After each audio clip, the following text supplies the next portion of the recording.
नमस्कार, बहुत स्वागत है आप सभी का। मुद्दा देख रहे हैं आप और मैं हूं आपके साथ वक्ता दुबे। राजस्थान, मध्य प्रदेश और छत्तीसगढ़ में सारा सस्पेंस अब खत्म हो चुका है। नए चेहरों का राज तलक भी हो चुका है। सारे सियासी समीकरण पटरी पर आ चुके हैं, लेकिन उन सीनियर नेताओं का क्या होगा जिनका सियासी करियर ही बेपटरी हो चुका है। मध्य प्रदेश में मुख्यमंत्री रहते हुए पार्टी को जीत दिलाने के बावजूद शिवराज के हाथों से मुख्यमंत्री की कुर्सी फिसल गई। लाडली बहनों का साथ भी शिवराज को मोदी का लाडला नहीं बना सका और इस दर्द को दिल में छिपाए शिवराज सिंह चौहान मध्य प्रदेश के अलग अलग इलाकों में घूम रहे हैं, सोशल मीडिया पर तस्वीरें साझा कर रहे हैं। लेकिन प्रधानमंत्री मोदी ने उनके सियासी भविष्य के लिए क्या सोचा है, ये भी सस्पेंस बना हुआ है। उधर शिवराज को मुख्यमंत्री नहीं बनाने पर विपक्ष बीजेपी पर निशाना साध रहा है, लेकिन विपक्ष की टिप्पणी शिवराज के दर्द को और ज्यादा बढ़ा रहा है। राजस्थान का फिर से सीएम बनने का सपना देख रही वसुंधरा राजे का भी यही हाल है। वहीं तीनों राज्यों में जिन सांसदों और केंद्रीय मंत्रियों ने विधायकी का चुनाव लड़ा और जीतकर विधायक बने, वो खाली हाथ रह गए। अब वो भी मोदी के फैसले से काफी हैरान परेशान हैं कि आखिर उनके सियासी भविष्य का क्या होगा। ये बड़ा सवाल है, इसी पर आज चर्चा करेंगे। चर्चा के लिए खास मेहमान जुड़ेंगे, लेकिन उससे पहले ये रिपोर्ट देखिए।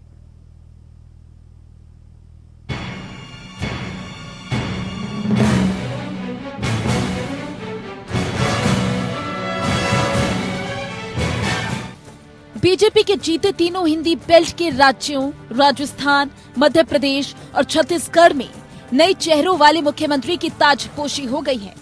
मुख्यमंत्री बनने की आस लगाए सीनियर नेता मन महसूस कर उन्हें आशीर्वाद भी दे चुके हैं, लेकिन उनके दिल का दर्द कम नहीं हो रहा।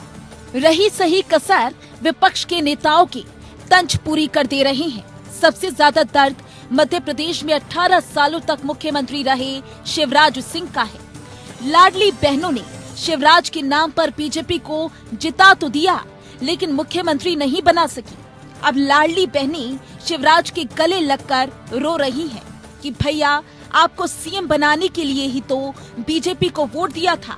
शिवराज भी अपनी भावनाओं को छिपा नहीं पा रहे हैं और उस पर विपक्ष की टीका टिप्पणी उनके जख्मों को रह रहकर हरा कर रही है। अब यूपी के पूर्व सीएम ने मध्य प्रदेश में शिवराज सिंह चौहान को सीएम न बनाने को लेकर भारतीय जनता पार्टी पर टिप्पणी की। उन्होंने कहा कि मध्य प्रदेश में शिवराज सिंह लाडली योजना लेकर आए, जिससे बीजेपी को जीत मिली और बीजेपी ने उन्हें ही किनारे लगा दिया। तो वहीं कांग्रेस की प्रवक्ता सुप्रिया श्रीनेत ने भी वरिष्ठ भाजपा नेता और मध्य प्रदेश के पूर्व मुख्यमंत्री शिवराज सिंह चौहान को लेकर बीजेपी पर तंज कसा है। उन्होंने तंज कसने के लिए मशहूर वेब सीरीज पंचायत के डायलॉग देख रहा है ना विनोद का सहारा लिया है। उधर सांसद और केंद्रीय मंत्री से विधायक बने सीनियर नेताओं का दर्द भी किसी से छिपा नहीं है। पीएम मोदी के कहने पर जब तीनों राज्यों में उन्हें चुनाव लड़ाया गया तो लगा कि उन्हें राज्य में बड़ी जिम्मेदारी मिलने वाली है। सभी ने जीत के साथ मुख्यमंत्री पद की शपथ के लिए शेरवानी भी सिला ली थी, लेकिन मुख्यमंत्री के नामों का ऐलान हुआ तो उनकी उम्मीदों पर पानी फिर गया। वे न घर के रहे और न घाट के। नए और एक दो बार के विधायक तो उत्साह में हैं, क्योंकि उन्हें लग रहा है कि जब राजस्थान में पहली बार का विधायक मुख्यमंत्री बन सकता है तो वे मंत्री क्यों नहीं बन सकते भला। छत्तीसगढ़ की बात बाकी दो राज्यों से अलग है, क्योंकि वहां मुख्यमंत्री बने विष्णुदेव सीनियर हैं और उनके मंत्रिमंडल में शामिल होने में किसी को गुरेज नहीं होगा। मध्य प्रदेश और राजस्थान में परिस्थितियां अनुकूल नहीं लग रही हैं, खासकर उन सब वरिष्ठों को जो किसी न किसी रूप में मुख्यमंत्री पद के दावेदार कहे जा रहे थे। जिस संसद के वे सदस्य थे, वहां से पहले ही इस्तीफा लिखवा लिया गया। अब करें तो क्या करें। नए मुख्यमंत्री के आगे सिर झुकाने से तो रहे मध्य प्रदेश में प्रहलाद पटेल, कैलाश विजयवर्गीय, वीडी शर्मा, राकेश सिंह जैसे कई नाम हैं, जो हो सकता है कि मंत्रिमंडल में शामिल होने से मना कर दे। खैर, वीडी शर्मा तो अभी पार्टी अध्यक्ष बने हुए हैं, इसलिए उनकी आन तो बची रहेगी, लेकिन वह भी कब तक। बाकी वरिष्ठों का क्या होगा। कैलाश विजयवर्गीय तो जाने कब से मुख्यमंत्री की कुर्सी देख देख कर उम्मीद लगाए बैठे हैं, लेकिन उनका नंबर ही नहीं आ रहा। प्रहलाद पटेल तो जोश जोश में विधानसभा की सीढ़ियों तक को चूम आए थे, उनके दुख की तो कोई सीमा ही नहीं है। उधर राजस्थान में भी कुछ सांसदों, पूर्व केंद्रीय मंत्रियों के यही हाल है। वसुंधरा राज तमाम शक्ति प्रदर्शन के बाद भी मुख्यमंत्री नहीं बनने से सन्नाटे में है। उस पर दर्द ऐसा कि खुद ही नए मुख्यमंत्री के नाम का ऐलान करना पड़ा। वहीं बाबा बालकनाथ, जिनकी चर्चा सबसे ज्यादा थी, अब टीवी पर दिखाई तक नहीं दे रहे, अचानक गायब हो गए। वे समझ रहे थे कि जब उत्तर प्रदेश जैसे बड़े राज्य में एक योगी मुख्यमंत्री बन सकता है, तो मैं राजस्थान की उस गद्दी पर क्यों नहीं बैठ सकता। अब ना गद्दी खाली रही और ना ही बाबा का कोई नाम लेने वाला बचा। अब तीनों राज्यों के सीनियर नेताओं का भविष्य अखर में लटका हुआ है और विपक्ष उनके इस हालात का मजा ले रहा है। विपक्ष इसी बहाने बीजेपी पर निशाना साध रहा है और बेसहारा हुए सीनियर नेताओं को पार्टी के फैसले का मजबूरी में समर्थन करना पड़ा है। अब देखना है कि पार्टी ने उनके लिए क्या खास सोच रखा है। Bureau report, APN news.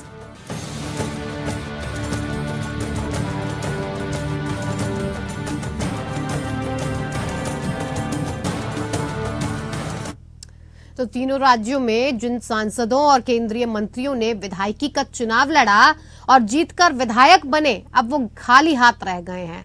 Modi के फैसले से हैरान परेशान हैं और उनके सियासी भविष्य का क्या हाल होगा, ये फिलहाल अब बड़ा सवाल बना हुआ है। हमारे साथ खास मेहमान जुड़ गए हैं जिनसे मैं आपका परिचय करवा देती हूँ। हमारे साथ सत्येंद्र जैन, दीप्ति पांडे कांग्रेस प्रदेश प्रवक्ता हमारे साथ बनी हुई हैं। साथ ही साथ अशोक यादव हैं, सपा प्रवक्ता जो हमारे साथ बने हुए हैं, और भारतीय और संतोष सिंह हमारे साथ मध्य प्रदेश से हमारे संवाददाता हमारे साथ जुड़े हुए हैं। सबसे पहले संतोष, मैं आप ही के पास आऊंगी। जिस तरह से मध्य प्रदेश में लगातार विपक्ष अब इस बात को उठा रहा है कि लगातार जिस तरह से जो फैसले सामने आ रहे हैं उनको अगर देखा जाए तो कहीं ना कहीं भारतीय जनता पार्टी ने उन सारे सांसदों को जो विधायकी के चुनाव लड़े थे उन्हें कहीं ना कहीं किनारे लगा दिया है। सपा हो चाहे कांग्रेस हो, कई तरीके के आरोप लगा रही है। अगर मध्य प्रदेश की जमीनी हकीकत को देखा जाए तो क्या कुछ तस्वीर नजर आ रही है? जी देखिए, बिल्कुल जिस तरीके से फैसले आए हैं डॉक्टर मोहन यादव को मुख्यमंत्री बनाने के बाद, तो राजनीतिक गलियारों में हलचल तेज हो गई है। जो बात की जाए तो कैलाश विजयवर्गीय जब मुख्यमंत्री शिवराज सिंह बने थे उमा भारती के बाद, उसी दौर से मुख्यमंत्री पद के रेस में थे। अभी आज से रेस में नहीं है, लेकिन वो मुख्यमंत्री नहीं बन पाए। तो सीनियर लीडर माने जाते हैं, मोहन यादव से कहीं ज्यादा सीनियर है कैलाश विजयवर्गीय। वहीं प्रहलाद पटेल की भी अगर बात की जाए तो प्रहलाद पटेल भी का कयास यही लगाया जा रहा था कि प्रहलाद पटेल को भी मुख्यमंत्री बनाया जाएगा। उसके दो कारण थे कि ओबीसी चेहरा था और दूसरा मध्य प्रदेश में ओबीसी मुख्यमंत्री बनाया जाना था, ऐसा सूत्र मानते थे। तो फिलहाल दोनों दिग्गजों को मुख्यमंत्री नहीं बनाया गया। अब कैसे जूनियर मुख्यमंत्री के अंदर में काम कर पाएंगे, नहीं कर पाएंगे, कहीं ना कहीं मध्य प्रदेश की जनता का क्या रुख है संतोष? क्या मध्य प्रदेश की जनता भारतीय जनता पार्टी के इस फैसले से खुश है कि नए लोगों को आगे लाया गया है? भारतीय जनता पार्टी ने जिस तरह से शिवराज सिंह को साइडलाइन करके मोहन यादव को मुख्यमंत्री बना दिया, इस फैसले से जनता खुश नजर आ रही है? लाडली बहनें जो हैं वो खुश नजर आ रही हैं? अब देखिए, जिस तरीके से लाडली बहना की अगर बात की जाए तो लाडली बहना शिवराज सिंह चौहान को मुख्यमंत्री बनना देखना चाहती थी, क्योंकि उन्हीं के नेतृत्व में उन्होंने वोटिंग की थी। लाडली बहना जिस प्रकार से वोट प्रतिशत बढ़ा था मध्य प्रदेश में, महिलाओं का वोट प्रतिशत बढ़ा था, तो कहीं ना कहीं वो शिवराज सिंह के लाडली बहना योजना के कारण महिलाओं का वोट भारतीय जनता पार्टी को मिला। तो स्वाभाविक सी बात है, भारतीय जनता पार्टी महिला चाहती थी कि शिवराज सिंह एक बार फिर मुख्यमंत्री बने। हाँ जी बिल्कुल। संतोष, आप हमारे साथ बने रहिए, आगे भी मैं आपसे बातचीत करूंगी। हमारे साथ दीप्ति पांडे और अशोक यादव भी जुड़े हुए। दीप्ति जी, कांग्रेस को ऐसा क्यों लग रहा है कि भारतीय जनता पार्टी ने अगर शिवराज सिंह चौहान को मुख्यमंत्री नहीं बनाया तो कहीं ना कहीं ये गलत कर दिया है, सीनियर को एक साइड कर दिया है, जूनियर को काम दे दिया है? कार्यकर्ता के तौर पर तो कोई भी आगे आ सकता है, जो अच्छा काम करेगा उसे एक मौका तो देना बनता है। आपको क्यों ऐसा लग रहा है कि दरकिनार किया गया? दूसरी बात ये ने कहा कि हमको ये आपको किसने कह तो क्या लग रहा है आप इस बात को उसके बाद अब आप किया है कि दरकिनार दर्द लाडली बहनों ये कांग्रेस का दर्द नहीं। दीप्ति जी आपकी आवाज मुझे साफ नहीं आ रही है। दीप्ति जी मैं आपके पास वापस लौटूंगी, आपकी आवाज में किसी तरह की कोई दिक्कत है उसे मैं ठीक करने के लिए कहूंगी। हमारे साथ अशोक यादव जी भी जुड़े हैं। अशोक यादव जी आपकी तरफ से भी साफ तौर पर इसी तरीके के इल्जाम लगाए जा रहे हैं। ये माना जाए कि विपक्ष के पास कोई मुद्दा नहीं था, इसीलिए शिवराज का बहाना बनाकर आपने एक तरह से भारतीय जनता पार्टी को निशाना बनाने के लिए उसका इस्तेमाल किया। क्यों आपको ऐसा लगता है कि शिवराज को दरकिनार कर दिया गया है? क्या पता पार्टी ने कुछ अच्छा सोचा हो, उनके लिए केंद्र में लाने की बात हो। जी सबसे बड़ी बात है कि मोदी जी और शाह जी की जोड़ी जितना विपक्ष को निपटाने में लगी है उससे ज्यादा एनर्जी वो भाजपा के अंदर उन चेहरों को निपटा रही है जो भविष्य में उसके लिए कभी न कभी राजनीतिक रूप से खतरा बन सकते हैं।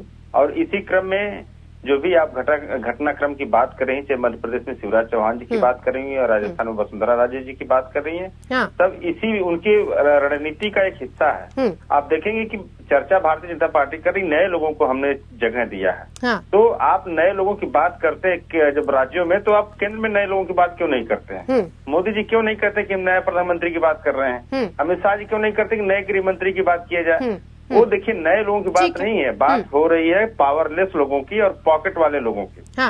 जो व्यक्ति राज्यों में पावरलेस हो, जिसके पास कोई अपनी खुद की जमीन न हो, जो कभी कुछ मतलब अपनी खुद का रीढ़ न हो, वो बिल्कुल मोदी जी और शाह जी की पॉकेट का आदमी हो, जैसे जो कहें वैसे वो करे। इस तरह के लोगों को कहीं न कहीं राज्यों में स्थापित करने की कोशिश है। यानी कि आपका कहना है कि भारतीय जनता पार्टी ने जिसे मुख्यमंत्री बनाया है कठपुतली के तौर पर इस्तेमाल करने के लिए बनाया है। बिल्कुल बिल्कुल, ये पावरलेस और पॉकेट के लोगों को बनाने की कड़ी है। और अभी यूपी में बड़ी जोर शोर से चर्चा है वक्ता जी कि हो सकता है 2024 के बाद माननीय योगी जी को भी हटा दिया जाए, यहाँ पे किसी दूसरे व्यक्ति को बनाया जाए। तो इस तरह की चीजें इनके आगे मोदी जी और शाह जी के आगे जो माननीय योगी जी आएंगे, कभी राजनाथ सिंह जी की भी नंबर आएगा, इसके बाद गडकरी जी का भी नंबर आ सकता है। ये सारी चीजें 1 बाय 1 करके होंगी। आप देखेंगे कि भारतीय जनता पार्टी में जो इंटरनल डेमोक्रेसी जिसकी बात करते हैं वो बिल्कुल अभाव है उसका।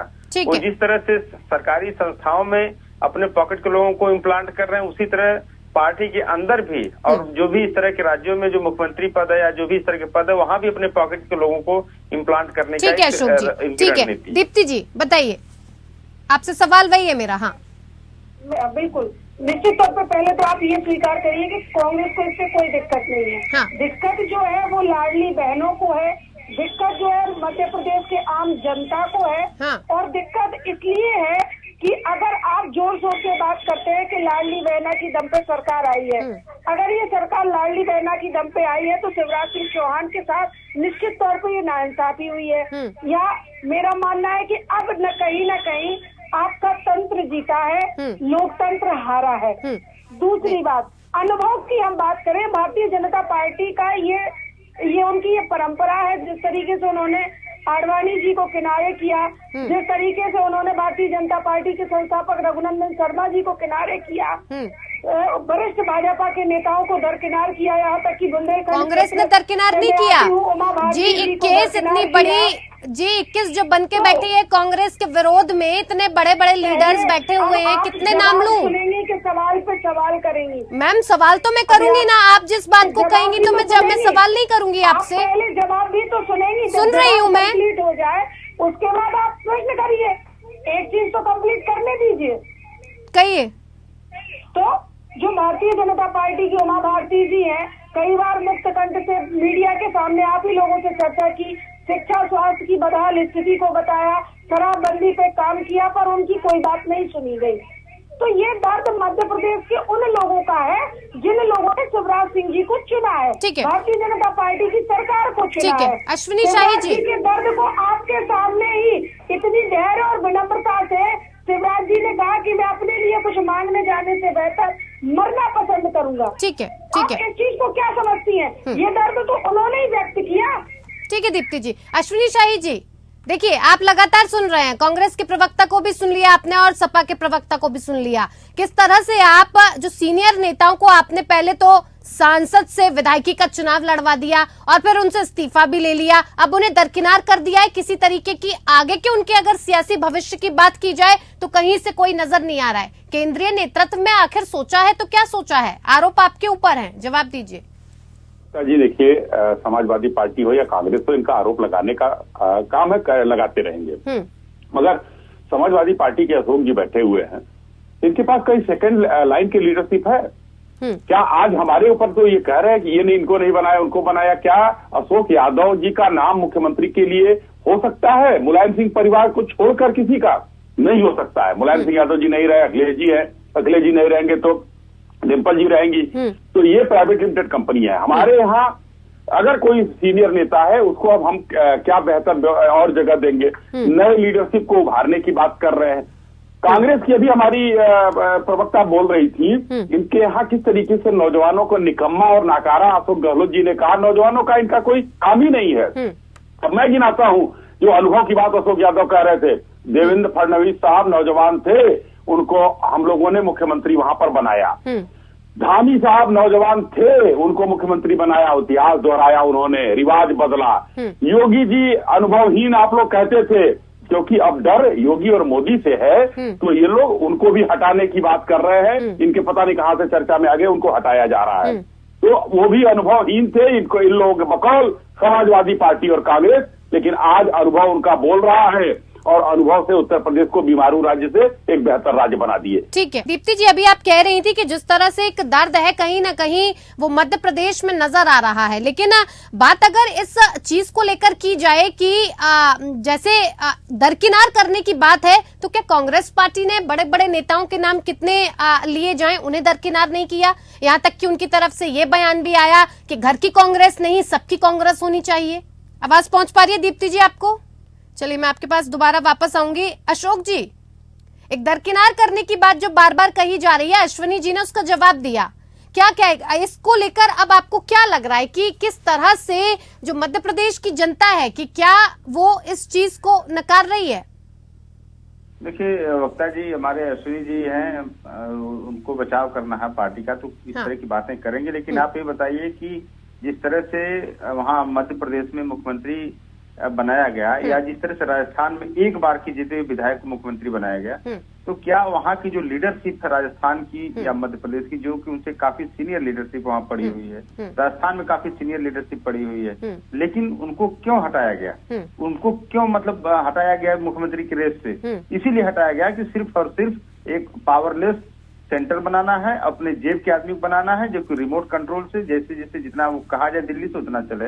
इसके अलावा कोई दूसरा वजह नहीं है। अभी ये कह रहे थे एक बात बताइए, अगर समाज, चलिए आपकी पार्टी का एक उदाहरण ले लेते हैं, अगर कल को समाजवादी पार्टी का नेतृत्व कहीं पर जीतता है, उसकी सरकार बनती है और वो नए लोगों को मौका ना दे, तो क्या आपकी तरफ से ये सवाल नहीं उठाया जाएगा कि सीनियरिटी के तौर पर लगातार बार बार उन्हीं नेताओं को, उन्हीं चेहरों को मौका दिया जा रहा है जो कई बार सत्ता संभाल चुके हैं? युवाओं को अब नई सोच की जरूरत है, नए लोगों की जरूरत है। नहीं उठाएंगे आप ये सवाल? क्या आप नहीं चाहेंगे कि आप भी आगे आए? वक्ता जी देखिए, हमारे यहाँ का कल्चर ये है कि जिसके चेहरे पे चुनाव लड़ा जाता है, जिस चेहरे पे, जैसे हमारे यहाँ चेहरे पे चुनाव लड़ा ही नहीं गया ना, सवाल तो यही था। मध्य प्रदेश में किसके चेहरे पे लड़ा गया चुनाव? नहीं सॉरी, ये बताइए कि मध्य प्रदेश में शिवराज जी का को आगे करके नहीं चुनाव लड़ा गया? बिल्कुल नहीं लड़ा गया सर। तीनों ही राज्यों में भारतीय जनता पार्टी ने किसी को भी चेहरा नहीं बताया था। मोदी की गारंटियों पर चुनाव लड़ा गया। अशोक जी नहीं ठीक है, मोदी जी की गारंटियों पर चुनाव लड़ा गया, इस बात को एक्सेप्ट कर रहे हैं, लेकिन जिस तरह से शिवराज सिंह चौहान जी का, जिस तरह उन्हीं की योजनाओं को और उन्हीं की वजह से आज जिस तरह से बातें खुल करके बाहर आ रही, जो महिलाएं रो रही हैं, जो महिलाएं दहाड़ मार के रो रही हैं कि हमने आपको जिताने के लिए भाजपा को वोट किया था, तो कहीं न कहीं ये उन लोगों के साथ धोखा है। अश्विनी जी, जिन्होंने वोट दिया था मुख्यमंत्री चेहरे के लिए, अश्विनी जी तो है उनके साथ, जनता के साथ धोखा किया आपने। भाजपा को वोट तो शिवराज सिंह चौहान की लाडली बहना योजना के तहत मिला, और खास करके ये वीडियो तो सभी ने देखी है, इसे तो आप भी नहीं नकार सकते कि किस तरह से वहाँ की लाडली बहनें रो रही थी और कह रही थी कि हमने आपको दिया था। नहीं रहे हैं। शिवराज जी हमारे नेता हैं, उनके अच्छे कामों को। आज चलिए अशोक जी कल तक विरोध करते रहे, आज उन्होंने कहा ना कि उनका काम बेहतर था, यानी कि भारतीय जनता पार्टी का काम बेहतर था और वो शिवराज जी के नेतृत्व में किया गया। राजीव आना भावनात्मक जुड़ाव था, वो वहाँ के बच्चों के मामा थे, तो इस वजह से उनका जुड़ाव जायज है। और माननीय शिवराज जी ने जो काम किया उस काम का उनको प्रतिफल मिल रहा है, वो उनका भावनात्मक जुड़ाव है, पार्टी की मजबूती है ये। वो पार्टी के सिपाही के रूप में आज हमारे साथ खड़े हैं। तो जो सीनियर नेता सर परेशान हो रहे हैं आपके इस नेतृत्व से, क्या सोचा है आपने उनके लिए? जिस दिन मुलायम सिंह यादव जी ने अपने नाम पर चुनाव लड़कर शिवपाल यादव को नहीं बनाया, वो सीनियर थे, और अखिलेश यादव को बना दिया, तो वो वहां पर अशोक यादव की कहा गई थी नीति और नियत। सर मैंने सवाल किया ना इसको लेकर, मैंने तो सवाल किया ना अश्विनी जी, इसको लेकर मैंने सवाल किया अशोक जी से, लेकिन आपने उन सीनियर नेताओं को लेकर क्या सोचा है सर? उनका भी तो भविष्य अधर में लटका है कहीं न कहीं। क्यों भविष्य क्या अधर में लटका है? ये पार्टी की अंदरूनी चीज है, हम उनको हो सकता है उनसे बेहतर जगह पर दे उनको केंद्र में, हमारी सरकार है, केंद्र में उनको शामिल करा सकते हैं हम। तो एक बार के जीतने की बात नहीं है, हमारे यहाँ तो धामी साहब चुनाव हार गए, उसके बाद भी मुख्यमंत्री बनाया उनको। दीप्ति जी, एक बार के जीतने की कौन सी बात है? केशव जी चुनाव हार गए, उसके बाद उनको उप मुख्यमंत्री बनाया। तो ये पार्टी की अपनी अंदरूनी नीति है, इस पर समाजवादी पार्टी उछले ना, वो देखे कि शिवपाल जी को क्यों नहीं बनाया उन्होंने, और उन्होंने अखिलेश यादव को किस उसमें बना दिया? उनके नाम पर क्या चुनाव लड़े थे वो लोग? नहीं लड़े थे। उनका ये था कि सिर्फ वो अखिलेश मुलायम सिंह जी के बेटे थे, और दूसरी तरफ सचिन पायलट युवा थे, क्यों नहीं बनाया उनको? नहीं बनाया उनको। सचिन पायलट को तो नकारा और निकम्मा कहते थे। कमलनाथ जी इतने 80 साल के 75 साल से ऊपर के हैं, क्यों वहां पर युवा नेतृत्व नहीं था? अरुण यादव नहीं थे वहां, नहीं बनाया इन लोगों ने। ये लोग भी जो करते हैं, इनका चाल चरित्र और चेहरा दूसरा है। भारतीय जनता पार्टी में आंतरिक लोकतंत्र है, हम लोग सबको अपने जगह पर फिट करेंगे। कोई बोले? जी बोलिए बोलिए बोलिए। अब अगर इनका हो गया हो तो बोले। ये जो भी बात कह रहे हैं बिल्कुल सही कह रहे हैं, इनकी पार्टी का अंदरूनी मामला हो सकता है। अभी हाल में एक तस्वीर इनकी अंदरूनी मामले की सामने आई, जो स्वागत द्वार बनाया गया, वो तस्वीर मेरे पास है, जिसमें शिवराज सिंह जी की फोटो तक नहीं है।